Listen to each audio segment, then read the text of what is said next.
On April 4th, President Shavkat Mirziyoyev chaired the first Central Asia-European Union Summit in Samarkand. The summit focused on developing multifaceted relations and practical cooperation between Central Asian countries and the European Union. The participants discussed key aspects of the international and regional policies. European Council President Antonio Costa, European Commission President Ursula von der Leyen, President of Kazakhstan Kassym-Jomart Tokayev, President of Kyrgyzstan Sadir Japarov, President of Tajikistan Emomali Rahmon, President of Turkmenistan Serdar Berdimuhamedov, and leaders from the European Bank for Reconstruction and Development and the European Investment Bank attended the event. Opening the event, President Shavkat Mirziyoyev highlighted the deep and dynamic development of relations between Central Asia and Europe. According to President, thanks to shared political will, the region has undergone profound and irreversible transformation. In September this year, Tashkent will host the 7th consultative meetings of the heads of the state of the region, providing an open and constructive platform for addressing all relevant issues on the common agenda. President also proposed holding regular meetings on foreign ministries for check-ins on international and regional agendas, establishing a Central Asia-European Union Parliamentary Cooperation Forum, with the first event planned for this fall in Uzbekistan, and expanding cooperation between leading think tanks. The priority focus for cooperation was defined as investment in economic and technological modernization. President proposed holding a separate session on investment opportunities between the two regions during the next Tashkent Investment Forum, with a presentation of the concept for a regional and industrial park for European companies in Uzbekistan. He also welcomed the signing of an agreement to open a European Investment Bank office in Tashkent, which will encourage the inflow of direct investment into the Central Asia from European Union countries. The President proposed launching an investment platform to promote large regional projects in green energy, innovation, transport, infrastructure, and agriculture.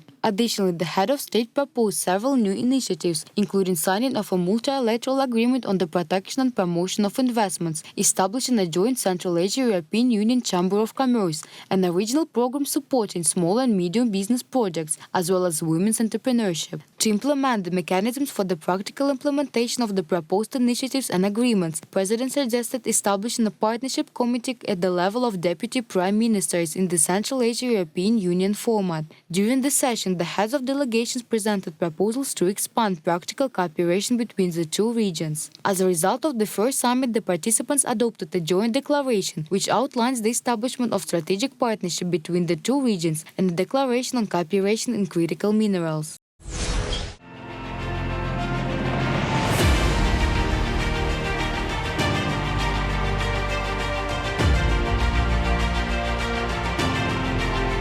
Here in the historic city of Samarkand, an urgent discussion is taking place. Over 400 participants gathered here from 26 countries, including European Union, United Nations organizations, and global environmentalists. The mission is to tackle one of the greatest threats of our time, climate change and its impact on Central Asia. The numbers are alarming. Over the last 30 years, the temperature in Central Asia has risen by 1.5 degrees Celsius, twice the global average. Glaciers that once fed the region's rivers have shrunk by 30% in just half a century. These changes threaten water security, food production, and the livelihoods of millions. Of course, Central Asia is quite concerned by the effect of climate change. We put emphasis on hydric stress, which is the lack of water and the huge issues attached to it. We hope that solutions, forward-leaning solutions, can be found. And I would like also to say that it's important that there is this regional approach, because no country can solve climatic change issues alone, without cooperation with its neighbors and without the involvement of the international community. So we welcome very much this event, and we wish full success to this high-level climate forum. One of the key themes of the forum is the transition to a green economy. Leaders are exploring how sustainable practices, renewable energy, and responsible water management can not only combat climate change, but also drive economic growth. The shift to solar and wind energy is a top priority, as the region seeks to move away from fossil fuels. Obviously, from the energy side that I'm working in the renewable energy fields and renewable-based energy transition, the region has vast potential for renewable energy technologies. Hydro in many countries, it's a huge potential. Wind, solar, I think these are all great potential, also in Uzbekistan.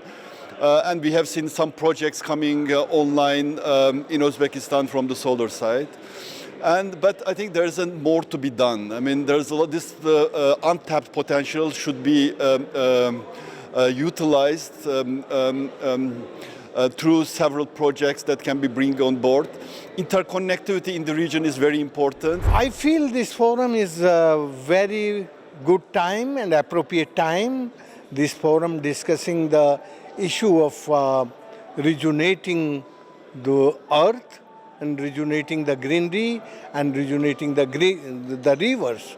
If this forum discussing about the climate change with the water is climate and climate is water. You know, without water you can't discuss the climate.